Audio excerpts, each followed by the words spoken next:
श्वास, शब्द और मौन में रूह का सबसे गहरा आनंद छिपा है और इसी में है जीवन को जीने की सबसे उच्च कला।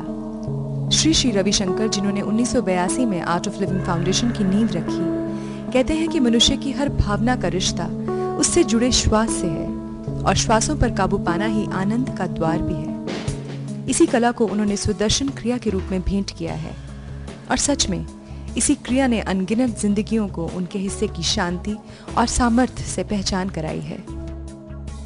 करोड़ों लोगों के प्रिय गुरुदेव ने बैंगलोर यूनिवर्सिटी से विज्ञान में शिक्षा प्राप्त करने के बाद महर्षि महेश योगी के निमंत्रण पर वेद और विज्ञान के संबंध पर देश विदेश में विचार प्रस्तुत किए और अनेकों शहरों में आयुर्वेदिक संस्थान स्थापित किए।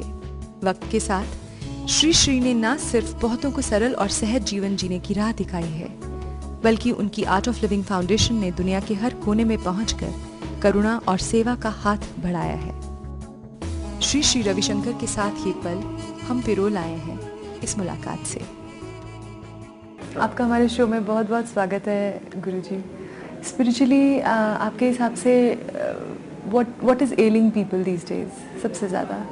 जब लाइफ फास्ट हो जाता है ना, उसके साथ फिर आदमी का दौड़ इतना बढ़ जाता है तो एनर्जी घट जाती है जी। तो एनर्जी जब घट गया फिर मन में उदासीपन छा जाती है, तो समझ में नहीं आता है जब तक वो यूथ एक्सट्रीम में न पहुंच जाए, तो जहाँ पर बहुत गुस्सा आ जाना, बेचैन होना, एक किसी चीज़ को एंजॉय नहीं कर पाना, इस तरह की कई तरह की प्रॉब्लम इसके पीछे पीछे आ जाता है। ये सारे पाश्चिमात्य कंट्रीज में, वेस्टर्न कंट्रीज में देखने को बहुत मिलता है। अब वो बीमारी हमारे देश में भी लग गई, जहाँ माँ बाप को बच्चों के साथ बैठ के चैन से बातचीत करने का, खाना खाने का भी समय नहीं रहेगा। इसी तरह से बड़ों से एक बार हालचाल पूछने का भी किसी के पास समय नहीं। तो एक तरह से समाज जब आइसोलेट हो जाता है, फैमिली वैल्यूज छूट जाती है, टूट जाती है, तो बहुत सारी समस्याएं खड़ी हो जाती है, व्यक्ति सुखी नहीं रहता।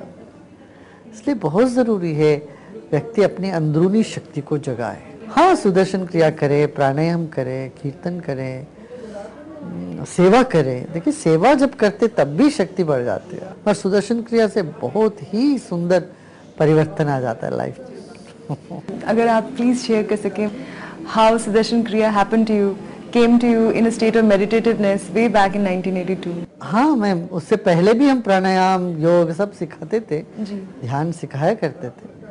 फिर 81 में जब हम माउंट में गए 10 दिन, उसके बाद मेरे अंतस्फुरण हुई ये करने का और सिखाने का।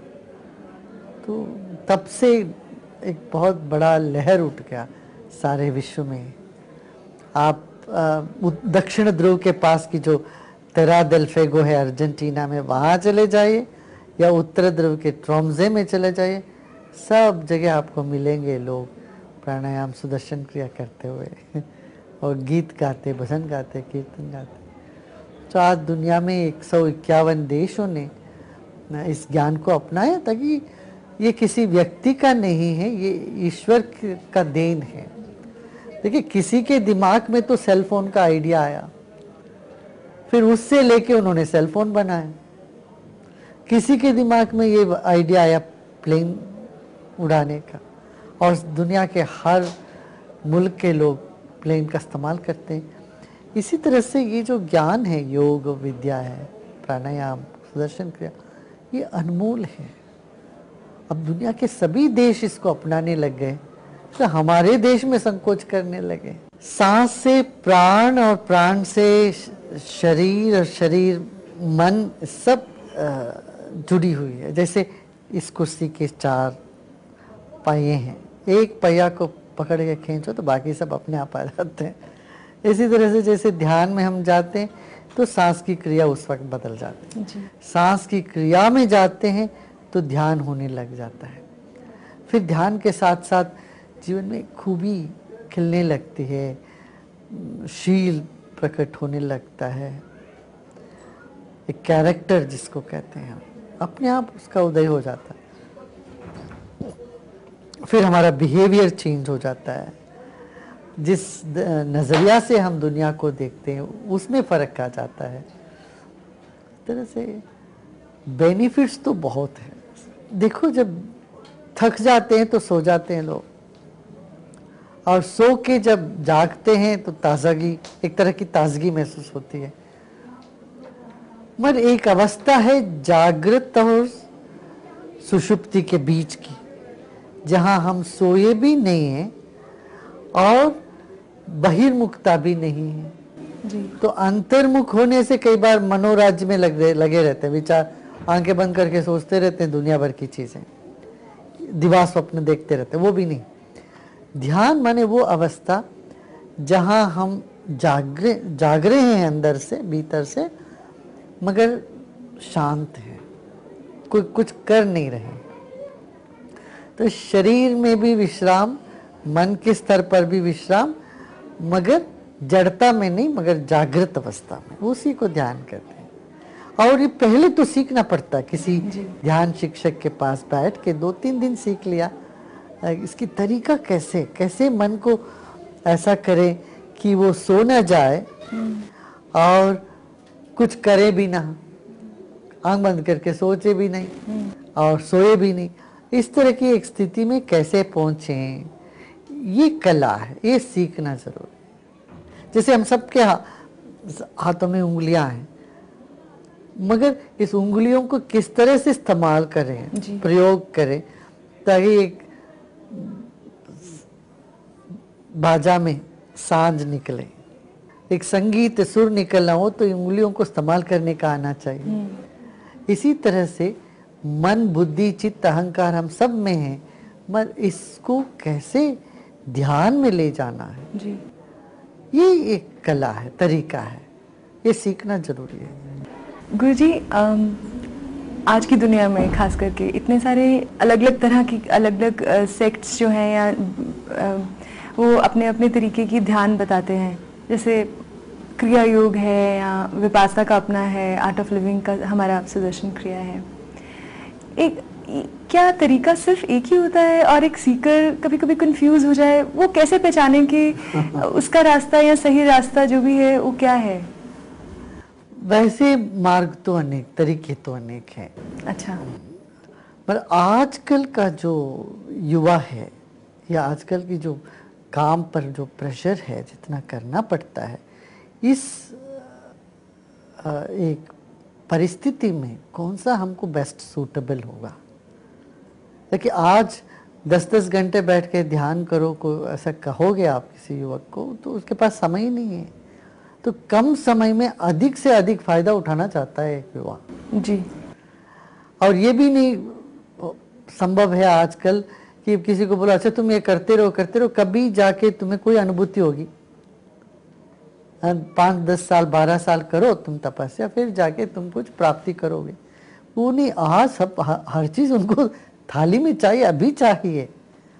इस तरह का एक तीव्रता है समाज में। उस हिसाब से भी हमारे शास्त्रों में, हमारे परंपरा में उनके लिए भी है।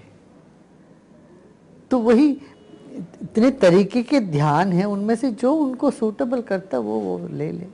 कोई कॉन्फ्लिक्ट या कॉन्ट्रडिक्शन नहीं? कॉन्ट्रडिक्शन अपना, जब तक लक्ष्य पर ध्येय है, अपना लक्ष्य क्या है, आनंदमय जीवन, अपनी अनुभूति जो बदलता नहीं है इस दुनिया में, हमारी सत्ता जो आत्मसत्ता, उसका साक्षात्कार। तो जिसके बारे में सुनते आए हैं, जिसको पाने पर कोई दुख नहीं रह जाता जीवन, प्रेम ही प्रेम, आनंद ही आनंद होता है, वैसा वो लक्ष्य जीवन का, पूर्णता का, तो उस पर मन टिका रहे।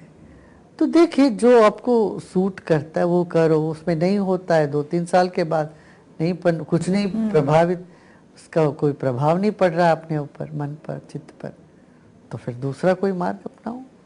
मुझे आप लक्ष्य की बात कर रहे थे, एक मनुष्य जीवन का असली मकसद क्या है, हम क्यों हैं यहाँ पे, क्यों आए हैं? अच्छा, ये प्रश्न ही बड़ा महत्वपूर्ण है, और जो जानता है वो नहीं उत्तर देगा, और जो इस प्रश्न का उत्तर देते हैं वो बिल्कुल नहीं जानते। मेरे प्रश्न रखना ज़रूरी है। इस प्रश्न के दरिए चलकर अपना पड़ाव पर पहुंच जाएंगे। अच्छा, एक प्रार्थना क्या है? प्रार्थना दो मौके पर होते हैं। एक तो जब हम असहाय महसूस करते हैं जी, जब चारों ओर अंधेरा, सब दरवाज़ा बंद हो गया, कोई रास्ता नहीं दिख रहा है, तब मन में से एक उद्गार उठता है, प्रभु बचाओ, मुझे इसमें से निकालो। इस तरह का एक असहाय अवस्था से जो एक उद्गार निकलती है, इसको प्रार्थना कहते हैं। और दूसरी एक परिस्थिति है, वह ये है कि जब हम जो हमने चाहा बहुत और हम उसके काबिल नहीं थे, फिर भी हमको वो चीज़ मिल जाती है, तो तब कहते हैं बड़ी धन्यवाद प्रभु, तुमने कृपा कर दी, इसका काबिल मैं नहीं रहा, ये मुझे आपने दिया। तो इस धन्यभागी के भाव से भी जो एक लहर उठती है भीतर, इसको भी प्रार्थना कहते हैं। अक्सर प्रार्थना ये है कि ईश्वर से मैं धन्यभागी हूँ कहना, या मुझे ये चाहिए, ये दो या वो दो। पर प्रार्थना का जो पराकाष्ठा है, इसका अंतिम चरण है, वो ध्यान है। ध्यान में क्या है? एक विश्वास रहता है, प्रभु हमको देंगे, दे रहे हैं जो मुझे चाहिए, मुझे उनसे कुछ नहीं मांगना। और कहते हैं आप क्या कहना चाहते हो, मैं सुनने के लिए तैयार हूँ।